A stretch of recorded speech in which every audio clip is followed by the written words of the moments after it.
তিন নম্বর, রব্বুল আলামিনের আরশের নিচে ওই ব্যক্তিরা ছায়া পাবে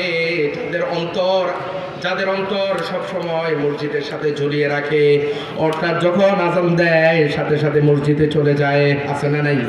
কথা বলেন না কেন? কিন্তু এখন যখন আজান হয় দেখা যায় মুরব্বীরা এই মসজিদে যায়, যুবকদেরকে খুঁজে পাওয়া যায় না। ঠিক কিনা? কথা বলেন না কেন? এই জন্য আমাদের অন্তর মসজিদের সাথে ঝুলিয়ে রাখতে হবে। মসজিদের সাথে আমাদের অন্তর ঝুলিয়ে রাখা মানে হচ্ছে যখন আমরা ফজরের সালাত আদায় করি আমাদের অন্তরের ভিতরে অনুশোচনা থাকতে হবে, অন্তরের ভিতরে আকাঙ্ক্ষা থাকতে হবে কখন আবার জোহরের আজান দেবে আর আমরা মসজিদে চলে যাব। যখন জোহরের নামাজ শেষ এবার মনের ভিতরে আকাঙ্ক্ষা থাকবে কখন আসর আজান দিবে। আসরের আজান যখন হয় আসরের নামাজ আমরা আদায় করব, তারপর আবার অপেক্ষা করব কখন মাগরিবের আজান দিবে। ঠিক কিনা? মসজিদের সাথে অন্তরকে ঝুলিয়ে রাখার দরকার আছে না নাই? আর মসজিদের কমিটি বানানো দরকার ওই ব্যক্তিদেরকে যারা 5 ওয়াক্ত সালাত আদায় করে। ঠিক কিনা? কিন্তু এমন মানুষদেরকে মসজিদের কমিটি বানায় যারা মসজিদের কাছে আসারও খায় না। ঠিক কিনা? মসজিদের দিকে কোনোদিন পিছলা খেয়েও পড়ে না। ওই মানুষদেরকে মসজিদের সভাপতি বানায়। মসজিদের সভাপতি হয় ঘুষখোর, সেক্রেটারি হয় সুদখোর, কেশিয়ার হয় মদখোর। আছে না নাই? কথা বলেন না কেন? এই জন্য ওদেরকে কোনোদিন মসজিদের কমিটি বানানো যাবে না।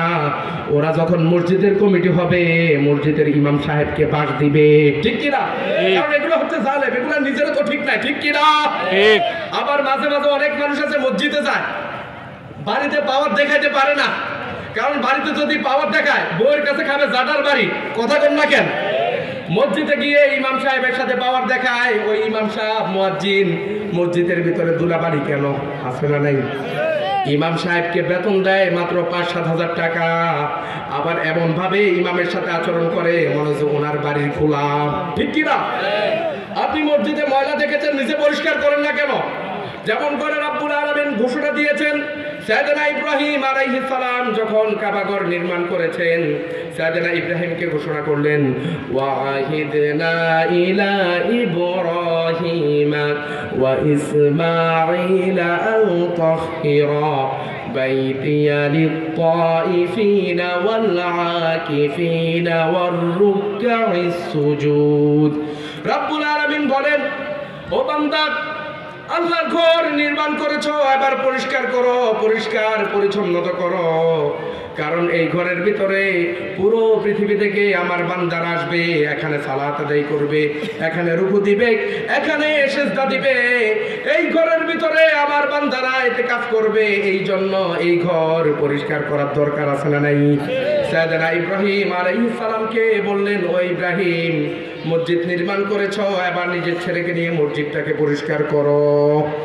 কত সুন্দর কথা আল্লাহ তাআলা সাইয়েদনা ইব্রাহিমকে বলছে। সাইয়েদনা ইব্রাহিম আলাইহিস সালাম আমাদের মুসলমানদের জাতির পিতা। ঠিক কিনা? উনি আমাদের জাতির পিতা হয়ে উনি যদি মসজিদ পরিষ্কার করতে পারে, আপনি কোথাকার কলিমুদ্দিয়া সলিমুদ্দি মসজিদ ঝাড়ু দিতে পারেন না।